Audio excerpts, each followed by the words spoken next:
Hello दोस्तों, स्वागत है आपको हमारे नए सेशन में। मैं हूं धीरज कुमार। मैं आप लोगों को आज रीजनिंग का कुछ टॉप सवाल लेकर के आया हूं जो आने वाले एमटीएस के एग्जाम में या अदर कॉम्पिटिटिव एग्जाम में आपको इससे जुड़ा हुआ सवाल पूछेगा दोस्तों। इसीलिए इसको हम लोग आज 1 बाय 1 समझने का आप लोगों को समझना है और प्रयास करना है कि इसको ठीक से बना सकें। आइए क्वेश्चन नंबर 1 से देखते हैं दोस्तों क्या है। रीजनिंग का सवाल है दोस्तों। नंबर 1 क्वेश्चन है, श्रृंखला को पूरा करें।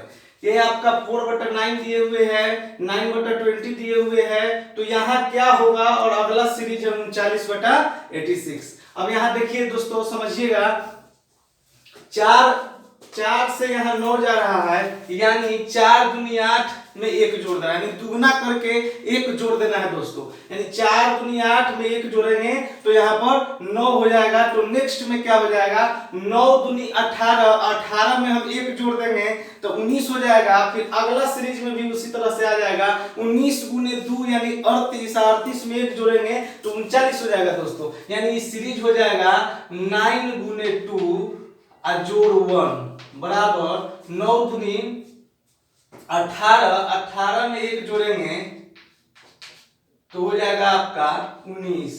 यानी ऊपर के सीरीज में हमारा 19 आएगा, यहाँ पर दोस्तों जो है मेरा 19 आएगा। नीचे के थ्योरम में अब देखेंगे कि क्या कह रहा है, 9 है और 9 से 20 हो रहा है, यानी 9 दूनी 18, दुगना करके इसमें 2 जोड़ रहा है, तो यहाँ भी दुगना कर देंगे, यानी 20 गुने 2 जोड़ 2, यानी 20 दूनी 40 जोड़ 2 यानी कि 42। अगला सीरीज से हम मिला करके देखिए, 42 दूनी 84 या 84 में 2 जोड़ेंगे आपका तो 86 हो जाएगा दोस्तों। यानी मेरा जो आएगा 19/42 आएगा, जो मेरा ऑप्शन नंबर बी में है दोस्तों। नेक्स्ट सवाल है सेकंड नंबर क्वेश्चन, यदि ऑल को हम 25 लिखते हैं एवं नाउ को हम 52 लिखते हैं तो नन में क्या लिखा जाएगा।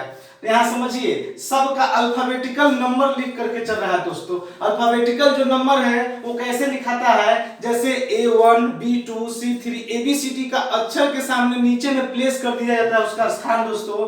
तो ए ऑल है तो A डबल L है, यानी ऑल में A 1 होता है और 12 L जो है वो 12 होता है, तो डबल L है, यानी 12 जोड़ 12 जोड़ A 1, यानी कि यहाँ पर 12 जोड़ 12 24 और 24 में 1 जोड़ेंगे तो 25 हो जाएगा दोस्तों। सेम नाउ में भी उसी तरह से किया है, N 14 होता है और O जो होता है वो 15 होता है और W जो होता है वो आपका 23 होता है, तो जोड़ेंगे तो 15 और 14 29 और 29 और 23 जोड़ेंगे तो 52। उसी तरह से नन का हो जाएगा, यानी N जो है वो 14 हो जाएगा, O जो हो जाएगा प्लस 15 हो जाएगा और N जो है फिर 14 हो जाएगा और E जो है वो 5 हो जाएगा दोस्तों। तो जोड़ेंगे तो 14 15 14 5 जोड़ेंगे तो 14 28 और 5 हो जाएगा आपका 14 28 और 5 हो जाएगा आपका 33 और 33 में 15 जोड़ेंगे तो 48 हो जाएगा दोस्तों, यानी कि 48 हो जाएगा। अब ध्यान से इसको ऐड कर लेंगे, 5 4 9 9 9 9 4 13 13 5 18 के 8 हाथ में 1 1 2 3 और 1 पैंचा था, जो जोड़ देंगे इसमें तो 4 हो जाएगा 48, यानी मेरा जो ऑप्शन नंबर है वो बी हो जाएगा दोस्तों। नेक्स्ट सवाल है 3 में 8 संबंधित है 128 से, उसी तरह से 6 जो संबंधित है वो किससे है। तो यहाँ देखिएगा, इसको स्क्वायर करके दुगना कर रहा है, यानी कि अगर हम यहाँ पर लिखे 8 गुने 8 और गुने 2, यानी 8 8 64 जोड़ 2 कर देंगे तो आपका गुना 2 ऐड नहीं, गुना मल्टीप्लाई 2 सेकंड से करेंगे तो 4 दूनी 8 और 6 दूनी 12, यानी 128 आ जाएगा दोस्तों। उसी तरह से 6 का करेंगे तो 6 गुने 6 और गुने 2, यानी 66 36 और गुने 2, यानी कि यहाँ पर आपका हो जाएगा 72 दोस्तों, जो मेरा ऑप्शन नंबर बी में जाएगा। ये क्वेश्चन बहुत इंपॉर्टेंट है, फिर से समझिए इसको। 8 संबंधित है 128 से, किस तरह से 8 को स्क्वायर करके 2 से गुना कर देंगे। उसी तरह से फिर 6 किससे संबंधित होगा, तो 6 भी इसी के सीरीज पर लेके चलेंगे तो 6 को मतलब स्क्वायर कर देंगे तो 6 गुने 6 36 हो जाएगा और उसको 2 से गुना कर देंगे तो 72 हो जाएगा, जो मेरा ऑप्शन नंबर बी में है। नेक्स्ट सवाल है 44। इस तरह का सवाल लगभग ये एग्जाम में इस तरह का सवाल पूछा जाता है दोस्तों, इसको समझिए। यदि किसी महीने का 10वां दिन शनिवार होता है तो उस महीने का 27वां दिन क्या होगा? आप जानते हैं कि 7 दिन पर दिन रिपीट हो जाता है, फिर अगले 7 दिन पर दिन रिपीट हो जाता है। तो दोस्तों ये 10वां दिन कितना कह रहा है? 10वां दिन कह रहा है शनिवार। तो 10वां दिन शनिवार कह रहा है तो 10 यहाँ पहले लिख देंगे। फिर कह रहा है कि 27वां दिन क्या होगा, यानी इसमें हम अब 7 जोड़ेंगे दोस्तों। तो 7 जोड़ेंगे तो आपका 17 हो जाएगा, फिर 7 जोड़ेंगे तो आपका 24 हो जाएगा। तो 7 10 7 7 यानी 7 7 हो जाएगा आपका दोस्तों 14। और 14 के बाद एक और जोड़ेंगे क्योंकि 10वां दिन शनिवार है। तो 27वां दिन क्या होगा?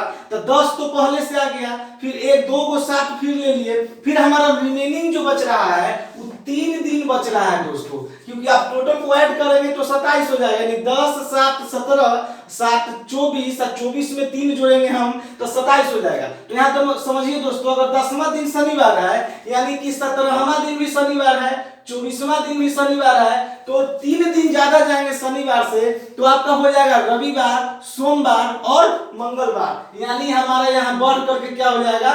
मंगलवार हो जाएगा दोस्तों, जो कि मेरे ऑप्शन के साथ सही जाएगा। यानी कि यहाँ पर मंगलवार बी नंबर ऑप्शन के साथ ही जाएगा। फिर से इस क्वेश्चन को समझिए दोस्तों, यदि किसी महीने का 10वां दिन शनिवार है तो 27वां दिन क्या होगा? आप जानते हैं कि 7 दिन पर दिन जो है वो रिपीट हो जाता है दोस्तों। तो यहाँ पर 10 है तो 10वां दिन हमारा शनिवार ही है, 7 दिन जोड़ेंगे तो फिर 17वां दिन भी शनिवार हो जाएगा, फिर 7 दिन जोड़ेंगे तो 24वां दिन भी 7 7 24वां दिन भी हमारा जो है वो शनिवार ही पड़ रहा है। तो उसके बाद मेरा 27वां दिन में 3 दिन ही बाकी रहा, क्योंकि 24 दिन हम यहाँ कैलकुलेट कर लिए तो 3 दिन बच गया। तो शनिवार से 3 दिन जब आगे बढ़ेंगे तो हमारा मंगलवार आएगा दोस्तों। नेक्स्ट सवाल है 5 number, this is the most important question. इनमें कौन सा डायग्राम जो है, इसमें कौन सा लाइन डायग्राम जो है वो गाजर और भोजन और सब्जी का संबंध बताता है? ध्यान से समझिए, यहाँ गाजर और सब्जी दोनों जो है भोजन का ही रूप आता है दोस्तों, लेकिन ये दोनों भोजन के अंदर आएगा और गाजर जो है उस सब्जी के अंदर आता है। आप जानते हैं कि सब्जी के अंदर गाजर, फूलगोभी, टमाटर इस तरह से आता है, तो भोजन के अंदर सब्जी आ जाएगा और सब्जी के अंदर हमारा गाजर आ जाएगा। यानी इसका हमारा डायग्राम जो है वो ए नंबर में आएगा। क्यों? देखिए सबसे ऊपर में जो हो गया हमारा वो हमारा भोजन हो गया दोस्तों, उसके बाद भोजन के बाद मेरा सब्जी आ गया और सब्जी के नीचे गाजर आ गया। यानी तीनों जो है अंदर से अंदर कैलकुलेट होते चल जाएगा। यानी ऊपर में जो है वो भोजन हो गया, उसके बाद सब्जी हो गया, उसके बाद गाजर हो गया। इस तरह का सवाल बहुत बार पूछा है और आगे भी पूछेगा, इसलिए इस क्वेश्चन को आप ध्यान से समझ लीजिए। हम फिर से समझा रहे हैं, क्यों?